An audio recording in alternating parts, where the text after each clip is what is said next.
Hey, y'all. It's your girl, Candy J. Your certified clinical sexologist, relationship, and life coach.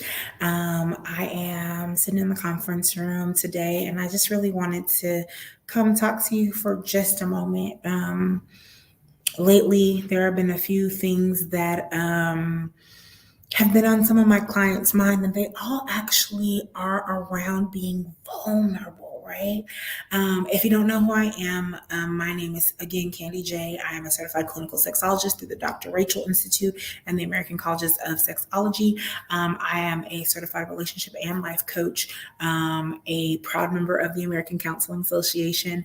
I focus on putting the O's and the I's back into your relationship, but I do that by helping you to foster better communication in your relationship. I specialize in life after infidelity, dating after divorce, premarital and marital counseling. I am now also a wedding officiant, so I can give you premarital counseling, and then I can be your officiant on your special day. And so when you're looking for a counselor, a coach, a therapist, you want to look for someone that has the education and the experience. So everything that I specialize in is something that I've been through and I've healed from, and I've talked to new clients about, and I've helped hundreds of couples in all of those things. So, my office is located in Fort Worth, and I do virtual and in-person sessions. I will drop the link later on after I have completely posted this live. But I just want to talk about dropping your guard for a second. So being vulnerable in relationships is hard for anybody that's been hurt. And I think that most people have been hurt in some form or fashion in any relationship that they have been in. And so when you think about being vulnerable and transparent, it can cause you great pause because, like, I don't want to open myself up to someone else and be hurt again. However, if you don't let anybody in, it only hardens your heart and it prevents healing, right?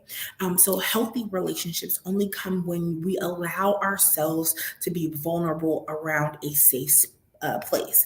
And so whether this is a friendship or a romantic relationship, you have to be in a position where you create a safe space where there's no judgment, there's no criticism, there's no rudeness, there's, just open, free flowing, fluid ability to just share your heart and your mind, right? So how do we do that though, right? So it's called baby steps, right? So I want you to think of a person in your life whom you just need to drop your guard with around in just a small way. Okay, do you have them in your mind? Okay. So, what is one small thing you'd be willing to share with them that you weren't previously unwilling to do?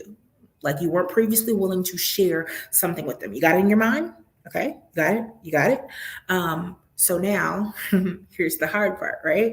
Or what we're going to make the easy step to, right? So now that you've got that person in your mind, now there's something that you want to share with them.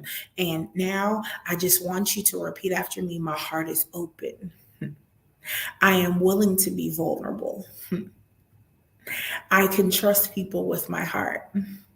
Okay. And so once you've said those things to yourself a couple of times, right? Now what you want to do is find that person, call that person, text that person, email that person, whatever form of communication it is, and share from your heart. I like face to face, right? I like that one-on-one contact.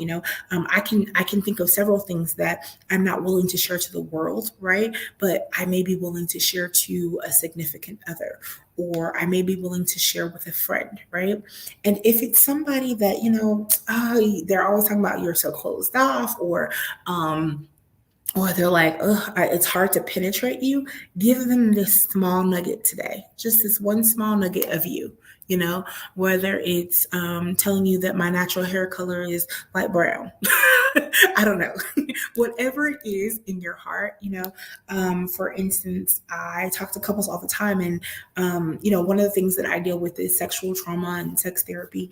And if you've never shared that you were molested or raped with your significant other and you're about to marry this person, That's not okay, right? Because that person needs to know all of these small, intimate details with you. But you have to be in a position where you can trust them. And to the person that's receiving this information, you have to keep an open heart and open mind so that they're willing to give the small things to you.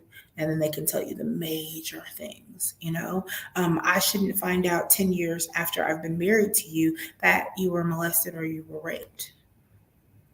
Or I shouldn't find out, 5 years into a relationship, that, maybe your father wasn't always a part of your life and that gave you daddy issues. I don't know. I'm just throwing some things out there, right? But if you can do something small, something that you were just holding back from that person, just something small, take a baby step today. And if you decide to go ahead and take that baby step, just give me a hashtag did it or hashtag dropped it, whatever you want to put in the hashtag in the comments. But let me know that you took that step today, just a small baby step. I know it's hard to be vulnerable, but that one little thing can open the door for so much more. So I didn't want to be before you long. Again, remember to like, share, comment, share this with someone that may need to hear this today. And if it touched you, share it to your page, share it to your business page, share it wherever you can share it. Okay.